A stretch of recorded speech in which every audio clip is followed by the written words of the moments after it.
It's a common issue in at least 23 countries around the world. What's the future of commercial farming? How can we do this better? How can we cooperate better? And how can we become more profitable? I think the average age of the farmer in Canada right now is about 55 years and older. And so we have a huge succession plan that needs to happen in the next 10 years. Robert Dixon and Sarah Ray are among those who chose not to leave the family farm, as scores of farm children have in recent years. Unlike previous generations, they are part of a growing movement to modernize industry thinking. We're coming up on 9 billion people in this world to feed, and we need to do that by cooperating from a producer standpoint, from a consumer standpoint. Dixon estimates Canadian farmers receive an average of 14 cents on the dollar for their part in food production. Just part of a challenge in that business. Part of the challenge that we face is, as young farmers, about 70% of us have to have off-farm jobs. The capital costs that it costs to get into it are massive, and on top of that, the profit margins are just not there. The sheer cost of capital is substantial. The cost of land, equipment, and input costs continue to rise every year.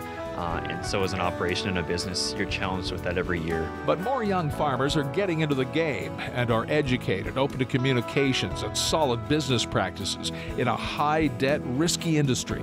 A lot of agriculture is based on commodities, and so depending on where your commodity's at that point in time, is it worthwhile, is it not? How has environmental factors affected you? Droughts affect operations in different ways, and so we see years where cattle might struggle more, years where grain may struggle more. Not all the answers are in, but the need for change in how farmers operate is here. There's corporate structures where the sort of the co-op structure where young farmers can join together and work as one unit and share some of that cost.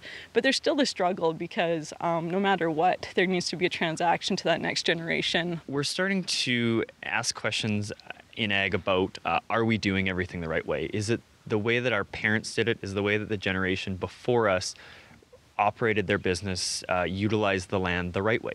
Is it the best way to run a business? We're reaching a new age of farming, and I think it's a perfect opportunity for consumers and farmers to rejoin together and look at it and say, how can we work together to create a food system that's desirable to both people? People are coming back and want to fight to make a way to figure that out. The future of family farming depends on it.